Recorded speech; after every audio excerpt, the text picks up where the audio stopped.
आधुनिक भारत का इतिहास, ये यात्रा शुरू होगी हमारी यूरोपीय कंपनियों के आगमन से। यूरोपीय कंपनियों के आगमन से ये यात्रा हम शुरू करेंगे।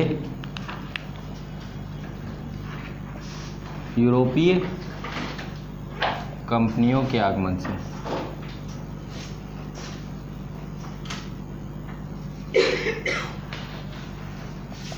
अब मुझे ये बताइए कि आधुनिक का मतलब क्या होता है?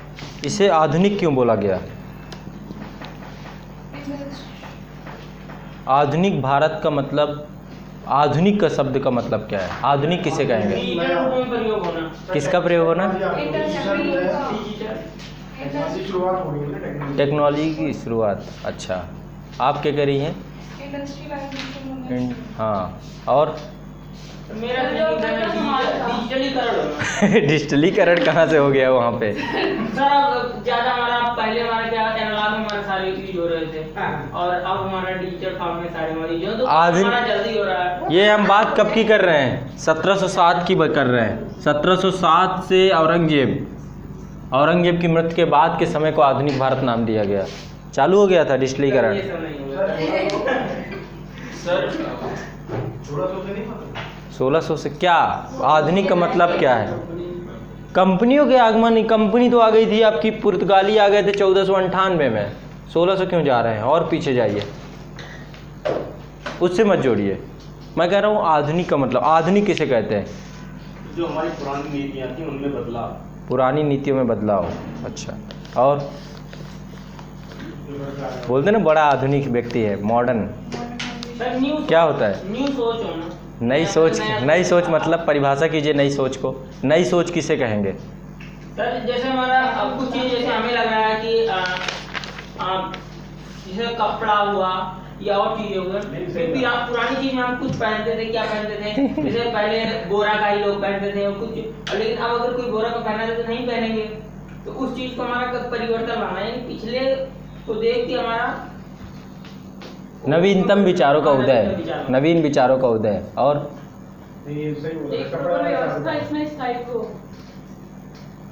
स्थायित्व तो पहले से भी था, मध्यकाल में भी स्थायित्व था। कपड़े तो बहुत पहले आ गए थे, प्राचीन काल में ही आ गए थे।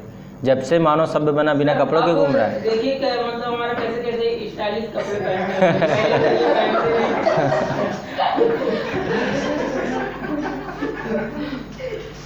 आधुनिकता। मैं कह रहा हूँ आप बहुत अच्छे कपड़े पहने हुए हैं। चलिए मैं आप ही का एग्जांपल ले रहा हूँ। बहुत अच्छे कपड़े पहनते, सब कुछ करते हैं। आपके विचार अभी भी मध्यकालीन हैं। आपके विचार अभी भी, नए विचारों का उदय, नए विचारों का उदय, तर्क शक्ति का प्रयोग, तार्किक विज्ञान का उदय, तर्कशीलता हर चीज में। ये है तो क्यों है? पृथ्वी सूरज के चक्कर लगा रही है कि सूरज पृथ्वी के चक्कर लगा रहा है? ये क्या? हाँ, यहाँ पे क्वेश्चन मार्क, प्रश्नों का प्रभाव। हर चीज में प्रश्न, क्वेश्चन मार्क लगा करके आप जब किसी चीज को करते हैं तो आपके अंदर आधुनिक भी चीज हो। जैसे कि सती प्रथा, मान लीजिए एक स्त्रियों के अंदर थी सती प्रथा। अब आपने क्वेश्चन मार्क लगा दिया कि सती प्रथा क्यों? समझ रहे हैं? नए विचारों का उद्भव, तार्किक शक्ति का उदय। पुनर्जागरण अलग चीज़ है, रेनेसांस अलग चीज़ है। भारत को पुनर्जागरण की जरूरत नहीं। पुनर्जागरण मतलब क्या है? पहले जगे थे, फिर सो गए, फिर जग गए, है ना? ये भारत के साथ नहीं हुआ। ये यूरोप के लिए प्रयोग किया जाता है कि यूरोप पुनर्जागरण के काल से गुजरा। पहले हमारी सभ्यता संस्कृति तो निरंतर रही ना। हमें ज़रूरत पड़ी क्या? कभी हमारा समाज ऐसा रहा ही नहीं जो अंधकार युग में रहा हो। डार्क एज हमने नहीं देखा है, तो पुनर्जागरण कैसे? लेकिन एक सोच और विचारधारा में परिवर्तन आना, एकीकरण की भावना का उदय, मानवाधिकारों का उदय, मानवाधिकारों का उदय, ये क्या दिखाता है? मतलब एक तरीके से एक ऐसी विचारधारा का उदय, एक ऐसी विचारधारा का उदय जो लोक कल्याणकारी हो, सबके हित में हो, तर्कशीलता से परिपूर्ण हो, तर्क के आंकड़ों पर खरी उतरती हो, आधुनिक विचारधारा बोलते हैं। अभी भी गांव में आप चले जाइए, आपके घर में ही आपके जो बाबा परदादा होंगे, जो नई बहू आएगी उसको पर्दे में रखना पसंद करेंगे। कैसी सोच है? मध्यकालीन सोच, पर्दा प्रथा, रूढ़िवादी सोच, है ना।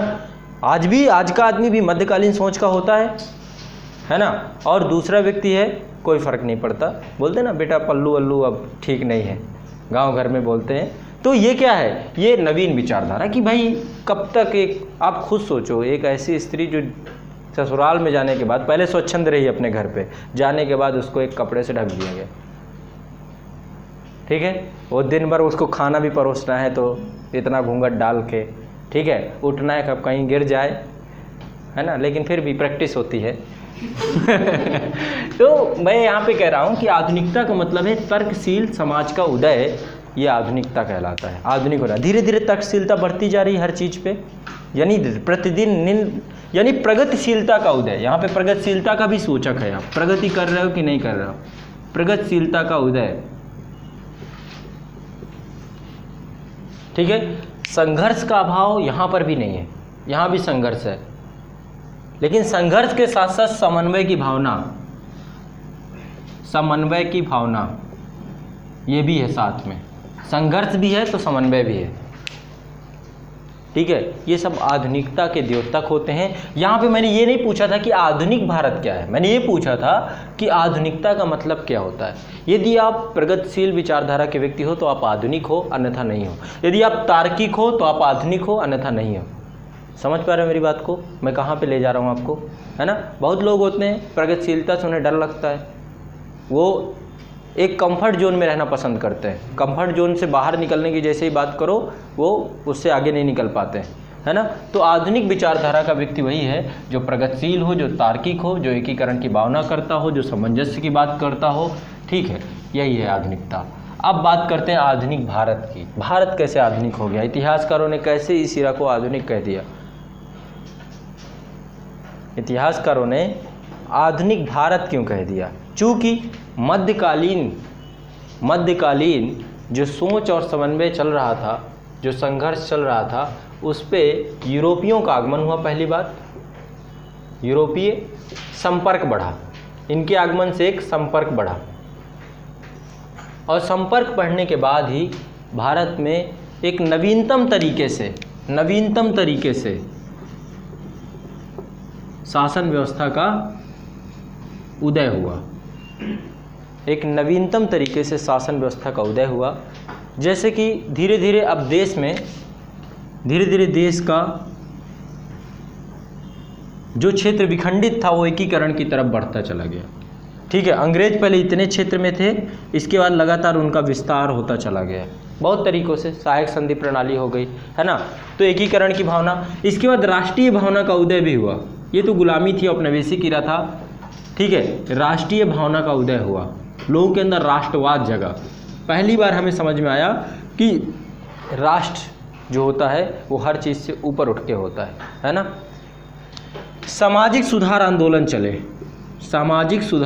चले, क्या मध्यकाल में थे ये बात। भक्ति आंदोलन था, भक्ति आंदोलन भी एक तरीके से समाज सुधार से ही जुड़ा हुआ था, लेकिन यहाँ पर समाज की जो रूढ़ियाँ थी, जो कुरीतियाँ थी, उन पर कुठाराघात किया गया।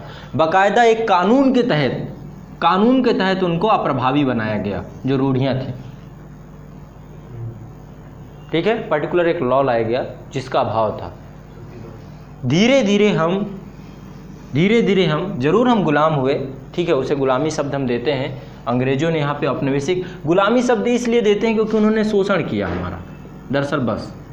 यदि अंग्रेज, जैसे कि मान लीजिए मुग़ल आए, मुग़ल से पहले तुर्क आए, अफ़गान आए, आने के बाद यहीं बस गए, यहाँ पे ही शासन किया, यहीं से जो उनको राजस्व प्राप्त हो उसको यहीं पे खर्च कर दिया, तो हम उसको गुलामी शब्द नहीं नाम देते हैं। मुग़ल भी तो बाहरी थे, आए भारत में ही रह गए, स्थापत्य दुनिया भर के बनाए, हमारे लोक कल्याण के कार्य किए, क्या वो गुलामी थी? वो नहीं थी। वो आए, भारतीय रंग में रंग गए और भारतीयों के लिए काम करने लगे।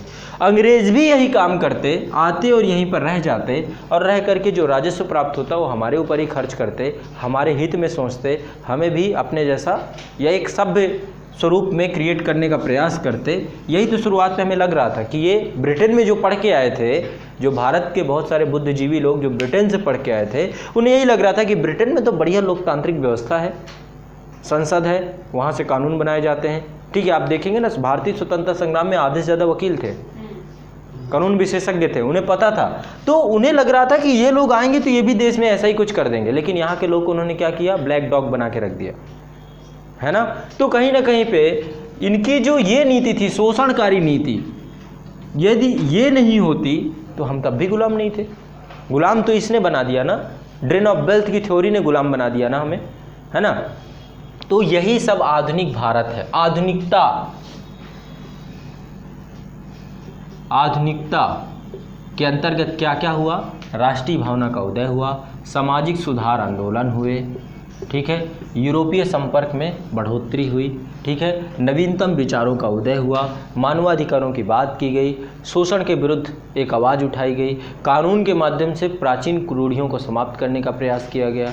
यही है आधुनिक भारत। इसी की एक लड़ाई है, ये लड़ाई है आधुनिक भारत का इतिहास। एक लड़ाई है, दो चीज़ों की लड़ाई है। पहले गुलाम होने की कथा है अंग्रेजों के, और फिर उस गुलामी से बाहर जाने की कथा है। आधुनिक भारत का इतिहास को दो चरणों में पढ़ेंगे। पहले गुलाम होने की कहानी, कैसे हम धीरे धीरे जकड़ते चले गए। जब एक बार आप किसी समस्या, जैसे मान लीजिए आप ही हैं, ठीक है, कोई दोस्त है, दुश्मनी निकालना चाहता आपसे, आपको स्मोकिंग करना सिखा दिया, पहले फ्री में पिलाया, इसके बाद आपकी लत पड़ गई, फिर आपसे खुद मांग के पी रहा है ना। वो आप ही को ले जाता है कि आप दो लोग होंगे, है ना। राजतंत्र था, बिल्कुल था, राजतंत्र तो था ही, पितृसत्तात्मक राजतंत्र था, राजपूताना थे, वो तो आज़ादी तक रहे हैं। इसके बाद संविधान ने लोकतांत्रिक प्रणाली जिंदा की है, ठीक है। और अंग्रेजों ने कौन सा यहाँ पे राजतंत्र लोकतंत्र दे दिया? वो तो वहीं से चुन के आते थे, उनका खुद का। लोकतंत्र का मतलब होता है कि जिस देश में भी आप रह रहे हो उस देश की जनता का शासन होना चाहिए, ये है लोकतंत्र। जनता का क्या रोल था अंग्रेजों के चुनाव में? कुछ नहीं, वो तो राजतंत्र से भी गंदा था, है ना। तो मैं यहाँ पे ये कह रहा हूँ कि आप किसी समस्या से मान लीजिए जकड़ जाएं, ठीक है, मैं भारत की कथा सुना रहा हूँ आपको, आधुनिक भारत की कथा, और उस समस्या से जकड़ने के बाद अब आप क्या करें, उससे निकलने का रोज अब क्या करें, नशा मुक्ति केंद्र के द्वार झाँक रहे हैं, किसी ऐसे व्यक्ति से मिल रहे हैं कि भाई तूने कैसे सिगरेट छोड़ी थी, ठीक है। शुरुआत में तो फंस गए इस ट्रैप में आकर के, अब धीरे धीरे छोड़ने की कहानी। तो वही हुआ, पहले हमें पता ही नहीं था, पता बहुत बाद में चला कि हम गुलाम बन गए। शुरुआत में तो पता ही नहीं लग रहा था, हम तो अंग्रेज़ों के सहायक थे, हमें लग रहा था कि अंग्रेज हमारे हित में काम करने वाले हैं। हमें बहुत बाद में उनकी पॉलिसीज़ खुल के सामने आई। बताऊंगा कब पता चला हमें। हाँ, एक्सपीरियंस होने के बाद। तो जब कांग्रेस पार्टी हमारा बना, बहुत लोगों को तो अभी तक पता नहीं है। सर अभी भी नाम पे उपनिवेशवाद आप सिस्टमेटिक तरीके से गुलाम हैं, ठीक है। गुलामी देखो, अंग्रेजों का एक कहना था, पता चल गया होगा ना, अंग्रेजों का कहना था, मान लीजिए आप हैं, ठीक है, अंग्रेजों का एक कहना था कि यदि आपको ना बताया जाए कि आप गुलाम हैं तो आपको पता चल पाएगा क्या। आपके साथ कोई दोस्त है, ठीक है, आप उसको, आपके दिमाग में क्या चल रहा है उसे नहीं पता, आप उसका फ़ायदा निकाल रहे हो, चूस रहे हो उसे, ठीक है। वही अंग्रेजों की तरह ड्रेन ऑफ वेल्थ कर रहे हो उसका, पैसा है तब तक दोस्त है, ठीक है। सोच, उसे नहीं पता चलने दे रहे हो कि आप उसका यूटिलाइज कर रहे हो, फ़ायदा उठा रहे हो, आप उसके हित में कुछ कर, जैसे उसके जेब से खाली वैसे ही दोस्ती ख़त्म। कोई भी छोटा सा रीज़न लेगा, अरे यार तुम बहुत इरिटेटेड हो, और उसको छोड़ दिया, ठीक है। तो अंग्रेजों ने यही तो किया। भारत को पहले पूरी तरीके से देखते हैं, जब हम आज़ाद हो रहे थे प्रति व्यक्ति आय कितनी थी? 20 रुपये वार्षिक प्रति व्यक्ति आय, औसतन देखी जाए 20 रुपये वार्षिक छोड़ के गए। क्या होता है, एक प्लेग आ जाता था, एक अकाल आ जाता था, एक महामारी आता था तो हमारी जेब में कुछ नहीं बचता था। हम इस कंडीशन में आ गए। देश अमेरिका से रसद सामग्री मंगाने के लिए मजबूर हो गया। आज़ादी के बाद पता है खाने की लड़ाई चली, वो तो हरित क्रांति ने जिंदा कर दिया। वो तो जवाहर लाल बहादुर शास्त्री की कृपा थी कि उन्होंने यहाँ पर, और उसी समय 2 आक्रमण, 62 का युद्ध, 65 का युद्ध, और भूखमरी अलग से, है ना। तो देश को ये किस कंडीशन में छोड़ के गए अंग्रेज, ये तो अभी बाद में सब देखेंगे कि अंग्रेजों से पहले की अर्थव्यवस्था कैसी थी, अंग्रेज जब छोड़ के गए उस समय अर्थव्यवस्था कैसी थी, और आज की अर्थव्यवस्था कैसी है। जो लोग बार बार बोलते हैं ना भारत में कुछ नहीं हुआ, कुछ नहीं हुआ, एक समय यहाँ पे सुई भी नहीं बनती थी, आज हम हाथी जहाज बना रहे हैं बड़े बड़े। ये भारत की प्रगति है 70 साल में, 70 साल में। बहुत सारी तकनीक तो हमें किसी ने नहीं दी, हमने खुद ईजाद की।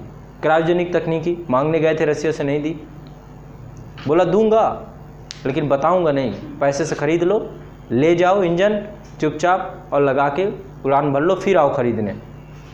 भारतीयों ने कहा रहने दीजिए, हम खुद बना लेंगे। तो ओवरऑल बस बात यह है कि यहाँ पर पहले आप एक ट्रैप में फंसते हो, उसकी कहानी पढ़नी है कि कैसे गुलाम हो रहा है। तो यानी शुरुआती पहला खंड जो हमारा होगा वो होगा आधुनिक भारत का, कि यूरोपीय कंपनियाँ कैसे आईं, आने के बाद जो वहाँ पे राज्य थे उस दौरान, नवीन बहुत सारे राज्य थे, हैदराबाद बन गया था, मुगल साम्राज्य समाप्त हो रहा है यहाँ से, मराठा आ गए थे, पंजाब में रणजीत सिंह आ गए थे, कर्नाटक में मैसूर वाले रीजन में हैदर अली टीपू सुल्तान वो आ गए थे, और इसके बाद जो है आपका बंगाल वाला रीजन मुर्शिद कुली खां आ गए थे, अवध वाले में सादत खां आ गए थे, ऐसे बहुत सारे लोग आ चुके थे। अब इनको क्या करते हैं, धीरे धीरे अंग्रेज निगलना चालू करेंगे। पहले तो देखो त्रिपक्षीय त्रिकोणीय युद्ध होगा, यहाँ पे त्रिकोणीय श्रृंखला है, क्रिकेट मैच की तरह लो ये पूरे मैच, ठीक है, और आनंद उठाओ इसका। कमेंट्री मैं करूँगा। त्रिकोणीय सीरीज है, एक तरफ है आपके यूरोपीय कंपनियां, नहीं एक तरफ एक ही टीम है, वो है अंग्रेजों की टीम, एक तरफ है अंग्रेजों की टीम, दूसरी तरफ है ये भी उसी कॉन्टिनेंट के लोग हैं, यूरोप कॉन्टिनेंट के लोग हैं, जिसमें पुर्तगाली हैं, डेनिश हैं, डच हैं, और सबसे बड़ा एक मजबूत टीम ऑस्ट्रेलिया के सामने एक ही टिक पाती है, वो भी भारत, ठीक है, ये है फ्रांस। ये थोड़ा मजबूत थी, ये थोड़ा इनको चैलेंजिंग का लग रही थी, ठीक है, चूँकि अंग्रेज वहाँ फ्रांस में नेपोलियन था, है ना, और लगातार वहाँ युद्ध होते रहते थे, सप्तवर्षीय युद्ध भी चला था। यहाँ पे तीसरे थे हम सब, भारतीय रियासतें, ये तीसरी टीम थी, रियासतें। तो पहले अंग्रेजों ने इनको समाप्त करने का प्रयास किया, पहले मैच इनसे हुआ, पहले इनको जब सबको समाप्त कर दिया। वांडीवास का युद्ध हुआ था 1760 में, 1759 में बेदरा का युद्ध से डच समाप्त, 1760 में वांडीवास के युद्ध से फ्रांसीसी समाप्त, ठीक है। इनका तो वो बहुत ज़्यादा अस्तित्व रहा नहीं, पुर्तगाली और डेनिश बहुत ज़्यादा रहे नहीं, इनसे भी युद्ध हुए शुरुआती, अभी सब पढ़ाऊँगा। बाद में जब ये वाली टीम ख़त्म हो गई, इनकी पावर समाप्त की, तो फिर इससे मैच चालू किया, इनसे थोड़ा थोड़ा करके इनको निगलते चले गए। बंगाल जीता, बंगाल के बाद सहायक संधि प्रणाली ले आए, उसके तहत सहायक संधि प्रणाली कभी सुनोगे तो बड़ा हंसी आएगी आपको, ठीक है।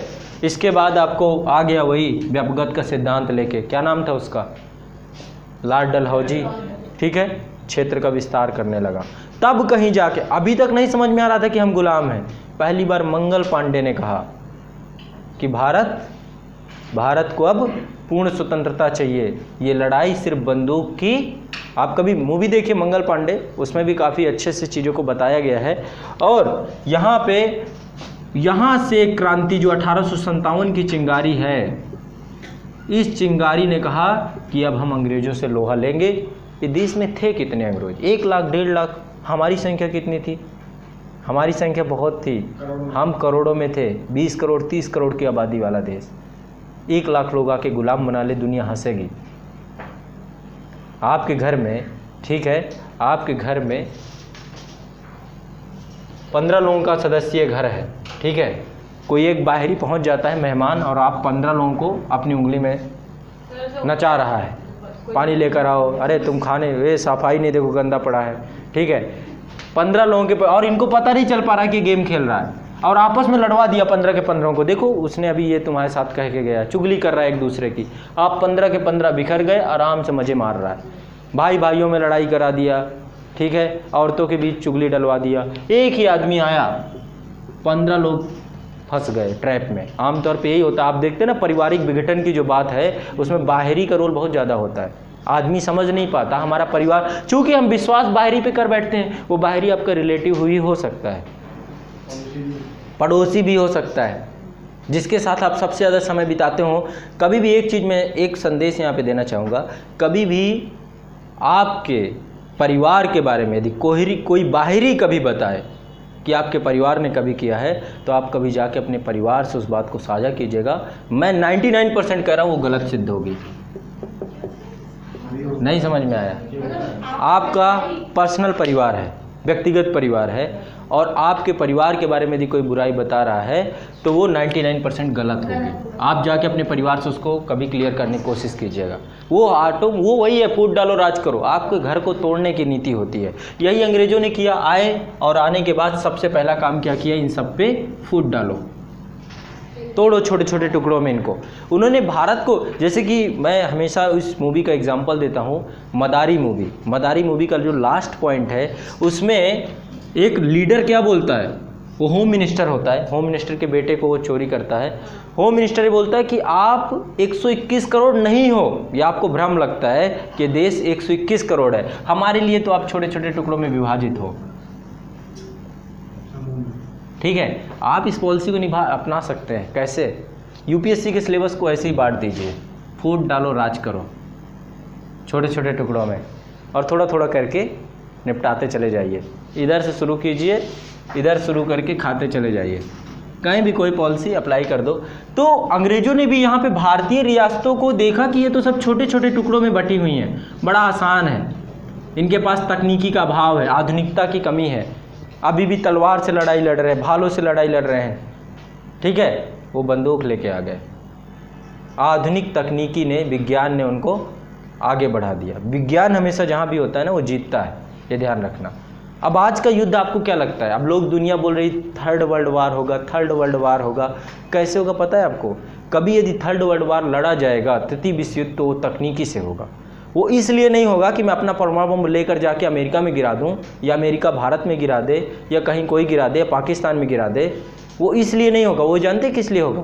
कि मैं अमेरिका के यहाँ पे बैठे बैठे साइबर नेटवर्किंग से, मेरे पास कंप्यूटर है, मैं वहाँ के परमाणु बम को डिस्ट्रॉय कर दूँ बैठे बैठे उसी कंट्री में।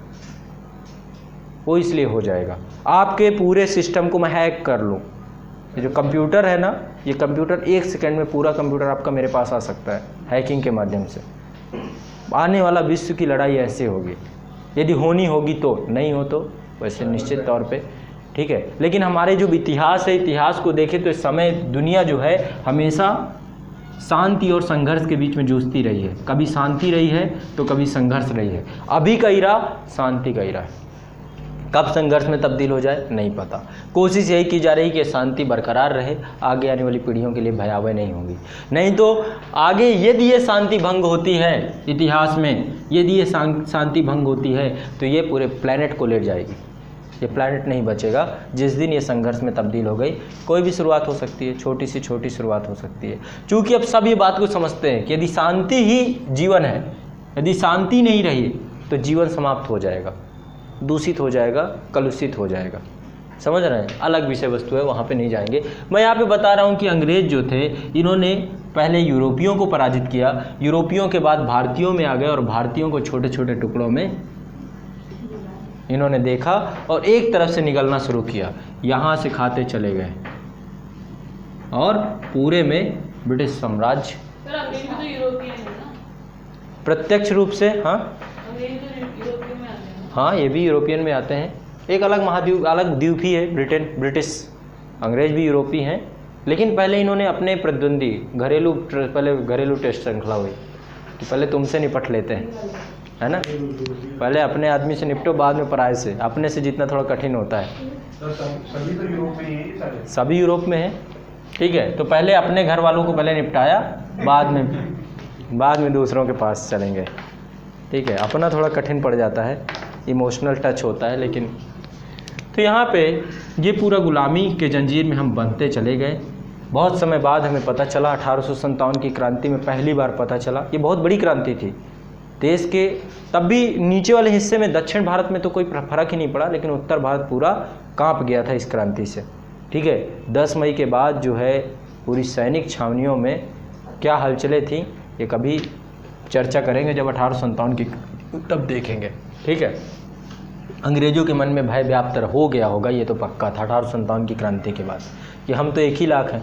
और वास्तव में आपको शायद पता नहीं, 1857 की जो क्रांति होनी थी उसके लिए तिथि निर्धारित थी 31 मई,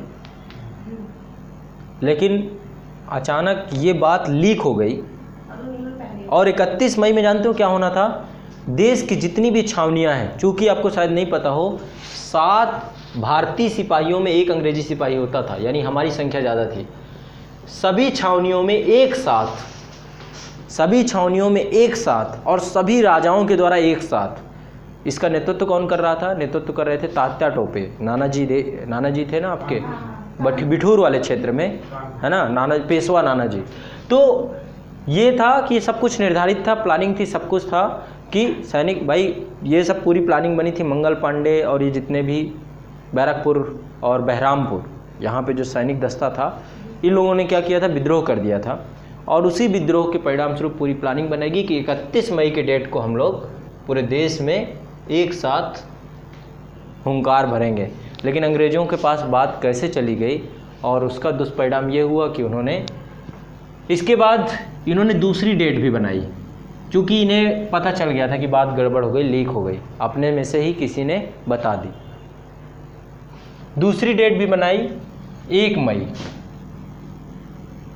कि हम बैरकपुर और बहरामपुर दोनों की छावनियों को एक साथ मिलाएंगे, दोनों की सेनाओं को, और फिर विद्रोह कर देंगे। ये भी बहुत घातक होगा। लेकिन अंग्रेज़ों को ये भी बात पता चल गई और उन्होंने उससे पहले ही बर्मा से बटालियन रेजिमेंट बुला ली, स्पेशल रेजिमेंट बुला ली, और उस रेजिमेंट ने आधी जो बैरकपुर की आधी छावनी थी उसको ले गए बहरामपुर की तरफ, और उसे रास्ते में ही रोक दिया। मंगल पांडे के साथ कुछ ही लोग थे और वहाँ पे पूरी कहानी हुई। मंगल पांडे ने, आपको शायद पता हो, खुद गोली मार ली थी, लेकिन बाद में उसे बचा लिया गया, मरने नहीं दिया गया, फिर फांसी में चढ़ाया गया उसे, है ना। तो हो सकता था 1857 को ही ये बहुत बड़ी क्रांति, यदि 31 मई को ही होती, निर्धारित तिथि को ही होती, तो शायद घटना कुछ, इतिहास कुछ और होता। हम पढ़ रहे होते कि भारत की आज़ादी कब हुई थी? 1857 में हुई थी। लेकिन 90 साल और लग गए उस क्रांति के बाद, 90 साल का संघर्ष और चला। ठीक है, ये क्रांति होती, इसको हम क्रांति शब्द देते हैं। क्रांति इसलिए क्योंकि अमूलचूल परिवर्तन हुआ, कंपनी का शासन समाप्त हो गया इस क्रांति के परिणाम स्वरूप। क्रांति मैंने आपको बताया ना, क्रांति और आंदोलन में फ़र्क है। क्रांति तुरंत परिवर्तन लाती है, अभी कोई घटना हुई तुरंत आपको रिजल्ट मिल जाएगा क्रांति के तहत। आंदोलन सतत होता है, क्रमिक होता है, अभी हुआ, टाइम ले लेता है, टाइम टेकिंग होता है आंदोलन। लेकिन क्रांति टाइम टेकिंग नहीं होती है, समझ रहे हैं। तो यहाँ पे क्रांति हुई, लेकिन बोलते क्या उसे? अब दूसरा जो ईरा पढ़ना है, दूसरा ईरा पढ़ना हमें भारत की स्वतंत्रता का ईरा। एक तो पहले गुलामी का ईरा था, अब स्वतंत्रता का ईरा। 1885 से व्यवस्थित मंच प्राप्त होता है वैसे भारतीय राष्ट्रीय कांग्रेस से, और ये है आपका भारत की आज़ादी का काल। यहाँ से हम स्वतंत्रता की तरफ बढ़ेंगे, धीरे धीरे बहुत सारे लीडरशिप आएंगे, हमारी पॉलिसीज़ चेंज होंगी स्वतंत्रता के लिए। पहले हम औपनिवेशिक राज्य मान रहे थे, फिर पूर्ण स्वराज्य की बात कहने लग गए। पहले तो हम संवैधानिक सुधार भी, हमारे राइट्स दे दो, हमें भी फंडामेंटल राइट्स दे दो। बाद में हमने कहा कि हमें औपनिवेशिक शासन बना दो, यानी कि होम रूल होना चाहिए। ये हमारा घर है तो हमारा शासन हो, आप बाहर से बैठ के हमें हस्तक्षेप कर सकते हो, लेकिन हमारे घर के अंदर हमारी चलनी चाहिए, कम से कम इतना कर दो। लेकिन अंततोगत्वा आपको शायद पता हो डेट, क्या नाम था वो, कौन सी डेट है? 31 दिसंबर 1929। इससे पहले हम लेकर आए थे, क्या नाम था? नेहरू रिपोर्ट। नेहरू रिपोर्ट को हमने कहा कि लागू कर दो। यदि नहीं लागू करोगे तो 31 दिसंबर 1929 को लाहौर अधिवेशन में जवाहरलाल नेहरू ने कहा कि अब तो टाइम निकल गया, डेट ओवर। 26 जनवरी 1930 को पहली बार तिरंगा फहराया गया और पूर्ण स्वराज्य की बात की गई कि भारत अब पूर्ण स्वराज्य से नीचे की बात नहीं करेगा, अब हमें चाहिए तो पूरी आज़ादी चाहिए, अन्यथा नहीं चाहिए। ठीक है, तो ये 26 जनवरी रावी तट के किनारे ये पूरा झंडा फहराया गया था, ये घटना हुई थी। और हम धीरे धीरे सतत गांधी जी के साथ साथ कई विचारधाराएं थी। कांग्रेस एक मंच था, क्रांतिकारियों का भी उतना ही योगदान रहा, क्रांतिकारी महिलाओं का भी उतना योगदान रहा, श्रमिकों का भी योगदान रहा, मजदूरों का भी योगदान रहा, किसानों का भी योगदान रहा। ये आज़ादी किसी एक व्यक्ति के द्वारा नहीं दिलाई गई, भारत के देश के सभी क्रांतिकारियों के द्वारा अपने अपने तरीके से। सुभाष चंद्र बोस बाहर रह के ही लड़े, लेकिन लड़े, अंदर भी लड़े, फिर बाहर गए, बाहर से भी उन्होंने बहुत बड़ा काम किया। ठीक है, तो ये आज़ादी जो है, ठीक है। अब ये सुख की बात थी कि दुख की बात थी, आपको शायद नहीं पता। ये जो 15 अगस्त है, 15 अगस्त 1947 को, ये सुख का दिन है कि दुख का दिन है, ये समझना बड़ा कठिन हो जाएगा, क्योंकि ये दिन भारत आज़ाद ज़रूर हुआ लेकिन एक घाव के साथ, एक ऐसा घाव जैसे कि आपके बॉडी का ऑपरेशन करवाया जाता है। जैसे कि अब देखो कितनी बढ़िया बात मैं आपको बताऊं, जब कभी आपके मान लीजिए बॉडी में कैंसर है, कैंसर छोड़िए, लोगों को बहुत सारी चीज़ें हो जाती हैं, पथरी है अंदर, स्टोन है ना।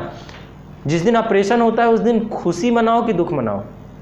कैंसर का ऑपरेशन हुआ तो खुशी भी मना सकते हो क्योंकि कैंसर की गांठ निकल गई, और दुखी भी हो सकते हो कि ये गांठ बाद में बायोप्सी के लिए जाती है ना, ये भी हो सकता है कि कैंसर गांठ ना हो, कैंसर सेल ना हो, या फिर अभी उसके अंदर घाव है, सक्सेसफुल होगा कि नहीं होगा।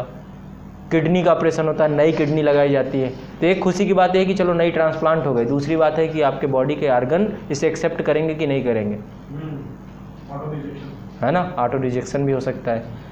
तो वैसे ही था देश के साथ। अब ये खुशी की बात थी कि दुखी की बात थी? मेरे लिए तो खुशी की बात थी, कम से कम विदेशी तो चले गए, अंदर ही थे। और आप भी अपने अपने तरीके से देख सकते हैं, गांधी ने इसको दुख के रूप में मनाया। गांधी ने कहा कि शायद जब देश आज़ाद हो रहा था, आपको शायद पता हो, 14 अगस्त रात को 12 बजे असेंबली में अधिवेशन था, और बहुत अच्छी उनकी स्पीच है जवाहरलाल नेहरू की, है ना। उन्होंने कहा कि जब दुनिया सो रही होगी तो भारत अपने नए भाग्य के साथ, नए भाग्य के सृजन के साथ जाग रहा होगा। और गांधी ने कहा कि जश्न मनाने का समय नहीं है, जश्न जैसी कोई बात ही नहीं है, क्योंकि गांधी का मन ये था कि कम से कम, एक तो दंगे बहुत बड़े स्तर, मान लो बंटवारा हो ही भी जाता, मान लो आप ही हैं, आपके घर में 2 भाई हैं, बंटवारा हो गया दोनों के बीच में, और बंटवारा इस कंडीशन में हुआ कि दोनों के एक एक बेटा शहीद हो गए, मर गए, है ना, हिंसक हो गया। अब इसमें सुख मनाओ कि दुख मनाओ? ठीक है, तो गांधी तो इस तरीके से इस आज़ादी को देख रहे थे कि देश का बंटवारा हुआ, खुशी खुशी हो जाता, सब कुछ खुशी खुशी हो जाता, लेकिन नहीं, अविश्वास की भावना ने, अंग्रेज़ों की पॉलिसीज़ ने इसको, वास्तव में मैं विभाजन की कहानी सुनाऊंगा कि विभाजन ये एक षड्यंत्र था, ये विभाजन नहीं था। पहले ही चर्चिल पूरा काम करके चले गए, चर्चिल का पूरा ये इसमें हाथ है। चर्चिल ने ही जिन्ना को वादा किया कि हम पाकिस्तान देंगे। लॉर्ड माउंटबेटन तो एक मोहरा बनाया गया, माउंटबेटन प्लान एक मोहरा था, पहले ही भारत का मैप बना दिया गया था, रेड क्लिफ लाइन पहले ही खींच दी गई थी मानचित्र में। वो तो रेड क्लिफ आया बाद में, और उसको पता चला कि यहाँ तो पूरा षड्यंत्र खेल हो गया। क्यों उस रेड क्लिफ को सिर्फ 1.5 महीने का समय दिया गया भारत जैसे देश को विभाजित करने के लिए? क्यों? क्योंकि अंग्रेजों ने तो पहले सब काम कर लिया था। रेड क्लिफ को तो सीधे सीधे वो दस्तावेज पकड़ा दिया गया कि आप क्यों परेशान हो, आपको टेंशन नहीं लेना, ये पूरी कहानी लिखी जा चुकी है। क्यों? क्योंकि उन्हें अरब कंट्रियों से तेल चाहिए था। यदि पाकिस्तान एक इस्लामिक कंट्री बना के चले जाएंगे तो मुस्लिम उनके कॉन्फिडेंस में आ जाएंगे और अरब कंट्रियों से उन्हें तेल मिल जाएगा। ऐसे विश्व को बांट के गए। कल आपने देखा एक बहुत बड़ी घटना हुई वैश्विक इतिहास में, कभी इतिहास के पन्नों में देखा जाएगा तो घटना का हमेशा नाम लिया जाएगा। क्या हुआ था कल? उत्तर कोरिया और दक्षिण कोरिया के दोनों शासक 60 साल के बाद मिले, ये बहुत बड़ी बात है। और उन्होंने कहा कि हम अपनी परमाणु नीति को त्याग करेंगे और अब भविष्य में कभी युद्ध नहीं करेंगे। ये एक अपने आप में बहुत बड़ी बात है। 38 समांतर, 38 पैरेलल, ये लाइन है जो उत्तर कोरिया को दक्षिण कोरिया से पृथक करती है, ठीक है। लेकिन दोनों को क्रॉस किया उत्तर कोरिया के शासक किम जोंग युंग, ठीक है। अभी उनकी आगामी मीटिंग होनी है। अभी तो वो अस्पतालों में अपने लोगों को देखने जा रहे हैं, पिक्चर्स आ पता नहीं क्या हुआ है, अचानक कैसे बौद्ध धर्म ग्रहण कर लिया अचानक से अशोका बन गए वो, ठीक है। कॉस्मेटिक्स की जो कंपनी होती है उसमें बैठ के और कह रहे थे कि मुझे उतना बोला होना है जितना मेरी वाइफ हाँ तो वो बौद्ध धर्म ग्रहण कर लिए हैं और बौद्ध धर्म राष्ट्रपति भी हाँ मिलने वाले हैं। अभी ओबामा के साथ स्थान, ओबामा बोल रहा हूँ, ट्रंप के साथ, वो भी एक ऐसे आदमी से जो कि खुद बेवड़ा है, ठीक है। दोनों बेवड़ा जाके मिलेंगे। बहुत सही आदमी नहीं है ट्रंप, उसके अंदर दिमाग समझ में नहीं आता। वो वहाँ के लोग तो गालियाँ देते हैं, आप कभी अमेरिकी मीडिया में देखिए ट्रंप के लिए, है ना, चलता है। लेकिन एक चीज़ तो पक्का है कि राष्ट्र से बढ़ के कुछ नहीं होता। अमेरिकी भी ये जानते हैं कि शासक चाहे कोई जाए, लेकिन अमेरिका से बढ़ के उनके लिए कुछ नहीं। देखो एक चीज़ हमारे देश में भी होनी चाहिए, हमारे यहाँ शासक कैसा हो कुछ भी हो, लेकिन हमारे लिए सबसे बड़ी चीज़ क्या है? हमारी कंट्री। जहाँ पे कंट्री का फ़ायदा हो रहा है वहाँ पे हम फ़ायदा देखेंगे, ठीक है, वहाँ पे हम हित का कार्य करेंगे। जहाँ आप कंट्री से परे की बात है, चाहे कोई भी हो, कल के दिन मोदी जी देश के प्रति कोई ऐसा काम गलत करेंगे तो उनका साथ कौन देगा? कोई नहीं देगा। हर आदमी देश के प्रति जिम्मेदारी समझता है। कभी वैश्विक पटल पे आप खड़े हो, पाकिस्तान की बॉर्डर में ही खड़े हो और वहाँ पे आपके साथ दगा होने वाला हो, आपको फ़ायदा मिल जाए लेकिन आपके देश के साथ दगा हो जाए, क्या करोगे? कोई नहीं करेगा। तो सब जानते हैं कि कंट्री सबसे ऊपर होता है, ठीक है, व्यक्ति कोई बहुत विशेष नहीं होता। उस पद पे लोग कितने आए कितने चले गए, ठीक है। तो ट्रम्प है, ठीक है, काम चल रहा है, उसकी कैबिनेट अच्छा काम कर रही है और बड़ी बात होगी यदि उत्तर कोरिया से ये समाधान निकलता है, क्योंकि वही एक ऐसा देश था जो पूरे विश्व के प्रति क्या था, उत्तरदायित्व का पालन नहीं कर रहा था। एक वैश्विक उत्तरदायित्व होता है, पूरे विश्व की शांति और स्थापना के लिए वो कार्य उत्तर कोरिया के द्वारा कम से कम नहीं किया जा रहा था और वो इतना बड़ा तनाव बन जाता कि भविष्य में हो सकता है कि युद्ध में भी परिवर्तित हो जाता। और युद्ध होता तो वास्तव में संहारक होता, क्योंकि है बेवड़ा वो, उसको क्या पड़ी है, छोटा सा पेनिनसुला है, ठीक है, बगल में चाइना सपोर्ट कर रहा है और उठा के परमाणु बम छोड़ दिया अमेरिका के ऊपर। कोई भी पागलपन कर सकते हैं और एक्सक्यूज़ भी क्या देगा। अमेरिका तो पहले भी ये घटना कर चुका है, जापान के ऊपर छोड़ते समय अमेरिका ने एक भी बार नहीं सोचा, कुछ भी कर सकता था। तो इसलिए ये जो बहुत बड़ा कदम है दोनों देशों के द्वारा, सराहनीय कदम है उत्तर कोरिया और दक्षिण कोरिया के द्वारा, और कल के दिन अमेरिकी राष्ट्रपति भी मिलते हैं तो भी एक बहुत बड़ा कदम होगा। जब कोई पागल हो ना आपके घर में तो आपको ईगो में नहीं रहना चाहिए। आपके घर में कोई पागल हो तो आपको ईगो में नहीं रहना चाहिए, समझ रहे हैं। उस पागल से जाकर के बाकायदा मिलना चाहिए, उसका इलाज कराना चाहिए। इलाज कई तरीक़ों से हो सकता है, ठीक है। यदि इलाज वार्तालाप से हो रहा है तो वार्तालाप से ही इलाज कर लेना चाहिए। अब पता चला अमेरिका ईगो में आ जाए कि मैं तो संयुक्त राष्ट्र अमेरिका हूँ, मेरे पास इतने परमाणु हथियार हैं क्योंकि पूरे विश्व को 100 बार मिटा सकता हूँ, उत्तर कोरिया मेरा क्या कर सकता है? उसके पास तो उत्तरदायित्व ही नहीं है। अपनी प्रजा को उसने क्या दिया? कुछ नहीं। उत्तर कोरिया का जो शासक है अपनी प्रजा को, आपको शायद पता है क्या दिया? कुछ नहीं है, कोई अधिकार नहीं। इंटरनेट के बारे में वो नहीं जानते क्या होता है, डेमोक्रेसी सबसे अपरिचित है। आपको शायद पता हो उत्तर दक्षिण कोरिया प्रोपेगेंडा स्पीकर लगाए हुए था। ये जो प्रोपेगेंडा स्पीकर लगे हुए थे पूरे बॉर्डर में लगा के रखा था बड़े बड़े, और वहाँ से डेमोक्रेसी के बारे में बताया जाता था कि देखो ऐसा लोकतंत्र नाम का चीज़ भी होता है, सुन लो। उनको पता ही नहीं है कि लोकतंत्र नाम की चीज़ क्या होती है, ठीक है। आप सब भ्रम में जी रहे हो, आपका शासक आपको बेवकूफ़ बना रहा है। आप समझिए इस बात को, रेवोल्यूशन कीजिए, क्रांति कीजिए, सत्ता परिवर्तन कीजिए, ऐसा प्रोपेगेंडा स्पीकर लगे हुए थे और उनको खोल दिया जाता था और वो चलते रहते थे। हाँ, जो वो दिखाना चाहेगा, जैसी हेयर कटिंग रखना चाहेगा रखो, जैसा वो कहेगा वैसा करना पड़ेगा। टीवी भी वही दिया हुआ है, वो भी कुछ लोगों को उनको पता ही नहीं पूरी दुनिया में क्या चल रहा है, ऐसा कुछ होता भी है वो नहीं जानते, ज़्यादातर नहीं जानते, ठीक है। और हाँ, ट्रेन से उसने यात्रा की थी, चाइना गया था शायद। तो ये इतिहास का आरंभ होता है, आगाज़ होता है। अब अंजाम क्या होगा आधुनिक भारत का, देखते हैं। कोशिश रहेगी कि हम जल्द से जल्द इसे समाप्त करें। एक बार मैं पूरे सिलेबस को आपके साथ डिस्कस करता हूं, क्या क्या पढ़ना है। आधुनिक भारत को 2 भागों में बांट के पढ़ेंगे। पहला आधुनिक भारत है, दूसरा स्वतंत्रता संग्राम है, ठीक है। इंडियन नेशनल मूवमेंट अलग से पढ़ेंगे, वो अलग टॉपिक है। तो जो आधुनिक भारत है उसके अंतर्गत क्या क्या पढ़ना है? पहले यूरोपीय कंपनियों का भारतीय आगमन, ठीक है, शुरुआत यहीं से करेंगे। दूसरा, हमें नवीन स्वायत्त राज्य 18वीं सदी में जो राज्य नए जगह हैं, जैसे कि हैदराबाद हो गया, बंगाल हो गया, मैसूर हो गया, अवध हो गया, रूहेलखंड हो गया, राजपूत राज्य हो गए, जाट राज्य हो गए, केरल राज्य हो गया, असम हो गया, नॉर्थ ईस्ट हो गया, पूरा सब देखेंगे, पूरा भारत कैसा था अंग्रेज़ों के समय पे। इसके बाद हम लोग कर्नाटक युद्ध देखेंगे। अब वही श्रृंखला पहले अंग्रेज़ों की अपने यूरोपीय कंट्रियों के साथ चलेगी। कर्नाटक युद्ध, नाम तो कर्नाटक युद्ध है लेकिन हुआ किसके बीच में? अंग्रेज और फ्रांसीसियों के बीच में, ठीक है। इसमें मोहरे थे भारतीय शासक, कर्नाटक का शासक, ठीक है, अनवरुद्दीन। इसके बाद जो है हैदराबाद का निज़ाम, मराठा, ये सब मोहरे के रूप में काम करे। लेकिन लड़ाई कौन लड़ रहा था? अंग्रेज और फ्रांसीसी। जब यूरोप में युद्ध चालू होता था, भारत में भी जहाँ जहाँ ये होते थे, जैसे यूरोप में अंग्रेज़ और फ्रांसीसी के बीच में युद्ध चालू हुआ, जहाँ जहाँ भी ये उपस्थित होते थे वहीं लड़ना चालू कर देते थे। समझे मेरी बात? आप लोग यहाँ पे हो मान लो, हाँ, अब मान लीजिए आप दोनों हैं, ठीक है, सीमा जी का आपका घर बिल्कुल अगल बगल है, ठीक है। अब इनको फ़ोन आया कि अभी लड़ाई हो गई है सपना जी के घर में, ठीक है, हमारी उनसे लड़ाई, आप दोनों यहीं पे लड़ना चालू कर दो। कैसे लड़ डाला एक दूसरे के बाल पकड़ रहे हो, कैसे क्या हुआ कैसे हुआ कुछ सोच रहे, यही करते थे ये फ्रांसीसी और अंग्रेज। और फिर हेल्प मांगो कि भाई अनिल जी आप मेरी मदद करो, मेरी टीम में आ जाओ, वो बोले मैं उसकी टीम पे आ जाऊँ, ऐसे पूरा वो पढ़ेंगे थोड़ा सा। तो ऐसा ही हुआ ये कर्नाटक वार पे, ठीक है। फिर दूसरा हम लोग पढ़ेंगे अंग्रेज सिख संबंध, अंग्रेज़ों का सिखों के साथ कैसा था, अंग्रेज़ों का अफ़गानों के साथ कैसा था, है ना, अफ़गानिस्तान के साथ पॉलिसी क्या थी। फिर नेपाल एवं बर्मा के साथ अंग्रेज़ों के क्या संबंध थे ये भी पढ़ेंगे। आधुनिक भारत है ये स्वतंत्रता संग्राम नहीं है, यानी गुलाम होने की कहानी। इसके बाद सामाजिक सांस्कृतिक सुधार आंदोलन ये पढ़ेंगे।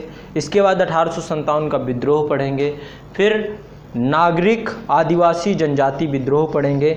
इसके बाद भारत में ब्रिटिश सरकार की प्रशासनिक एवं आर्थिक नीतियों का प्रभाव पढ़ेंगे। फिर आधुनिक भारत में शिक्षा का विकास कैसे हुआ ये भी हम लोग जानने का प्रयास करेंगे, ठीक है। भारत में समाचार पत्रों का इतिहास कैसा रहा, चूँकि ये शिक्षा और समाचार पत्र इनकी बहुत महती भूमिका रहती है स्वतंत्रता संग्राम में। समाचार पत्र ने कोई भी बात हुई पूरे देश तक फैला दिया। विचारों का क्रांतिकारी फैलाव तार के माध्यम से, तार का विकास, रेलवे ने भी इसमें सहयोग किया। रेलवे वो लाए अपने लिए थे, वो इसलिए लाए थे कि कहीं कोई इम्यूनिटी हो जाती, कोई संघर्ष हो जाता है, हम तुरंत अपनी सेना भेज दें, है ना। ट्रेड करते हैं, ट्रेड में माल भेज दें तुरंत, अपने हित के लिए लाए थे, हमारे लिए थोड़ा ना लाए थे कि ये लोग आराम से सोते सोते जाएंगे, अभी पैदल चलते हैं बहुत टाइम लग जाता है, इसलिए थोड़ा ना लाए थे रेलवे। वो तो अपने हित के लिए लाए थे कि उन्हें सामान भेजने में बड़ा टाइम लगता है, संपर्क सूत्र नहीं है, शोषण करने में ज़्यादा टाइम, कम समय में जल्दी शोषण कर लेंगे, समझ रहे हैं, कम समय में ज़्यादा कर लेंगे, ठीक है। जैसे कि मैं ये वीडियो बना रहा हूँ कि कल के दिन कोई नया आएगा तो भेज दूंगा, कम समय में उसको ज़्यादा भी करवा दूंगा, मुझे मेहनत कम करनी पड़ेगी, समझ रहे हो, ऐसी सोच। हाँ समझ रहे हो, ये सब ये ऐसी सोच वाले थे अंग्रेज, तो उन्होंने इसलिए रेलवे लेकर आए थे। इसके बाद शिक्षा का विकास, समाचार पत्रों का विकास, फिर आधुनिक भारत में संवैधानिक विकास, संविधान कैसे डेवलप हुआ ये भी आधुनिक भारत के अंतर्गत देखेंगे। क्योंकि एक्ट आए ना, संविधानिक विकास का मतलब क्या है, 1600 से एक्ट आए लगातार, 1935 के एक्ट वो पूरे देखेंगे। और गवर्नर जनरल और वायसराय, समय समय पे कौन गवर्नर जनरल आया, गवर्नर कब आए, फिर गवर्नर जनरल कब आए, फिर भारत का गवर्नर कब बना, फिर वायसराय का पद कब आया, और इनके सबके नाम, इनके क्या क्रियाकलाप हैं, कितने कुकर्म करके गए, कितना भारतीयों के लिए कुछ करके गए, ये सब देखेंगे।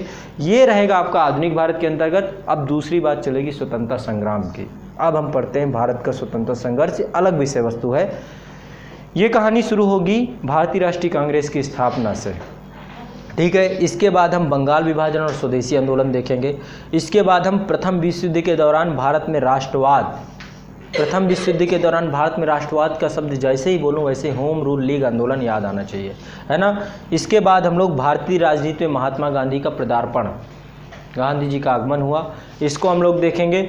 असहयोग आंदोलन व स्वराज्य पार्टी के बारे में चर्चा करेंगे। असहयोग आंदोलन का ही एक दूसरा, ठीक है, स्वरूप रहा स्वराज्य पार्टी।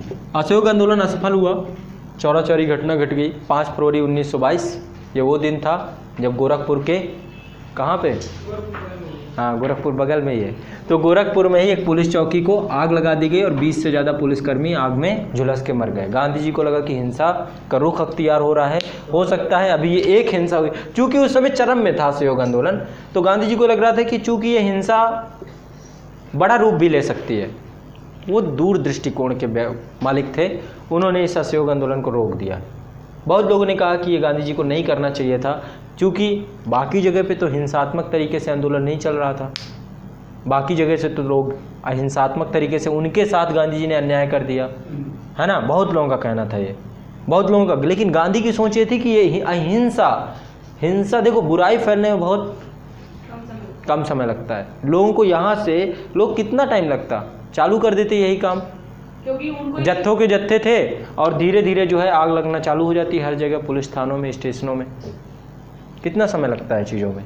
तो कहीं ना कहीं पे महात्मा गांधी ने इसलिए इस आंदोलन को रोका और संघर्ष विराम संघर्ष की नीति अपनाते हुए दूसरा आंदोलन आगे आने वाले 8 साल बाद, ठीक है। इसके बाद फिर नेक्स्ट आंदोलन 8 साल बाद, 8 साल का गैप लिया है गांधी जी ने, समझिए। एक साल में पहला अटैम्प्ट 1920 में, दूसरा अटैम्प्ट 1930 में, अगला अटैम्प्ट 1942 में, और सीधा आज़ादी में कन्वर्ट। बीच में जेल भी जाना रहता। सच कह रहे हैं, बीच में अंग्रेजों को जैसे ही मौका मिलता था उन्होंने वहाँ पे भी राइटिंग रीडिंग छोड़ी नहीं होती। वहाँ पे पढ़ते रहते थे। आपको शायद पता हो, यरवदा जेल में जब थे गांधी जी रेगुलर, वहाँ भी ऐसा नहीं रहता था कि गांधी जी सो रहे हैं, जेल में आए हैं, कोई काम है नहीं, कोई मिलने भी नहीं आ रहा तो चलो सो ही लेते हैं। जेल की कभी कहानी उनकी पढ़िएगा, जेल के अंदर भी वो बाकायदा लेखन का कार्य, देश के आगे की भावी रणनीति कैसी होनी चाहिए, बाहर अंदर से ही हरिजन उत्थान का काम। ठीक है, पूना पैक्ट था, वहीं आमरण अनशन, अब नहीं खाऊंगा खाना। जब अम्बेडकर आए, मनाए, पूना पैक्ट हुआ, तब खाना खाना चालू किया। तो गांधी के लिए कोई भी जगह, वो तो कहते थे, तो ये भी एक जीवन का हिस्सा है, जेल भी। इसके बाद हम लोग गांधी जी का असहयोग आंदोलन, स्वराज पार्टी। ठीक है, स्वराज पार्टी बाद में ही 1923 में चित्तरंजन दास और मोतीलाल नेहरू के द्वारा गठित की गई थी। ठीक है, इसके बाद हम लोग पढ़ेंगे भारत में क्रांतिकारी आंदोलन, ये अलग से पढ़ेंगे। अभिनव भारत जैसी संस्था कौन बनाया था? वीर सावरकर का नाम सुना होगा। सत्येंद्र सन्याल ने भी एक संस्था बनाई, हिंदुस्तान रिपब्लिकन पार्टी। फिर चंद्रशेखर आज़ाद ने उसका नाम बदल के हिंदुस्तान सोशलिस्ट रिपब्लिकन पार्टी रख दिया। ठीक है, तो ये पूरा क्रांतिकारी आंदोलन अलग है, इसे देखेंगे। कुछ षड्यंत्र यहाँ पे, लाहौर षड्यंत्र, मेरठ षड्यंत्र, दुनिया भर के षड्यंत्र सुनते रहते हैं ना, ये सब देखेंगे इस दौरान। इसके बाद सविनय अवज्ञा आंदोलन, गांधी जी का दूसरा अटेम्प्ट। फिर वामपंथी आंदोलन, वामपंथियों ने भी देश के लिए बहुत कार्य किया। ठीक है, वामपंथी आंदोलन, चूँकि वामपंथियों का उदय कैसे हुआ भारत में? चूँकि रशिया की क्रांति हो चुकी थी, है ना, उसका प्रभाव यहाँ पर भी पड़ा, तो वामपंथी आंदोलन। फिर किसान आंदोलन और श्रमिक आंदोलन, इन दोनों को भी अलग अलग से पढ़ेंगे। किसानों का क्या रोल रहा, श्रमिकों का क्या रोल रहा, ये भी आंदोलन रहे। वास्तव में देखा जाए तो हर आंदोलन किसान आंदोलन था, क्योंकि भारत कृषि प्रधान देश था, और कहीं पर भी कोई भी घटना हो रही है तो किसानों का तो उसमें अहम रोलदान था ही। ठीक है, तो हर आंदोलन में किसानों का रोल रहा है। लेकिन किसानों का कुछ स्वयं के भी आंदोलन रहे, खुद की मांग, खुद की डिमांड। सहजानंद सरस्वती का नाम सुना होगा, है ना, तो ये सब पढ़ेंगे।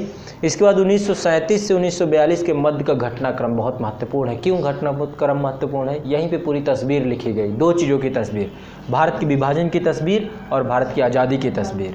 ये दो तस्वीरें यहाँ पे लिखी गई। पाकिस्तान की पहली मांग 1940 में मोहम्मद अली जिन्ना ने मांगा।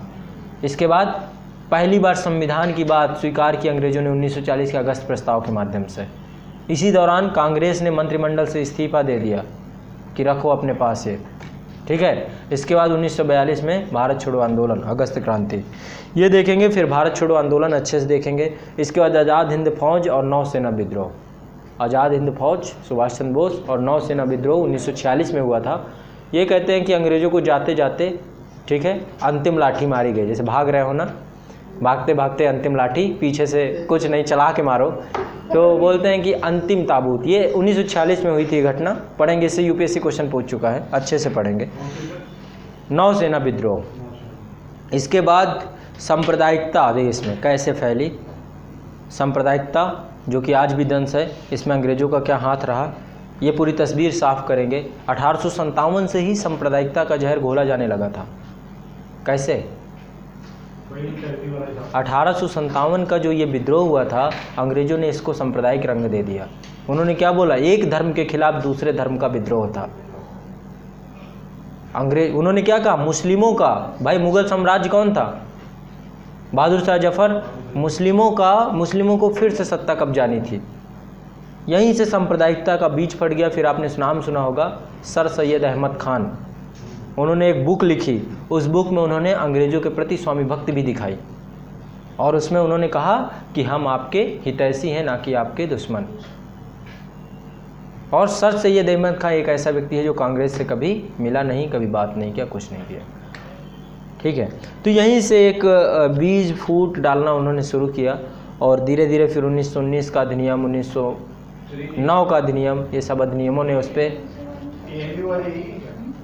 हाँ यही है। फिर भारत विभाजन, फिर भारत की स्वतंत्रता। विभाजन और स्वतंत्रता एक साथ चलती है।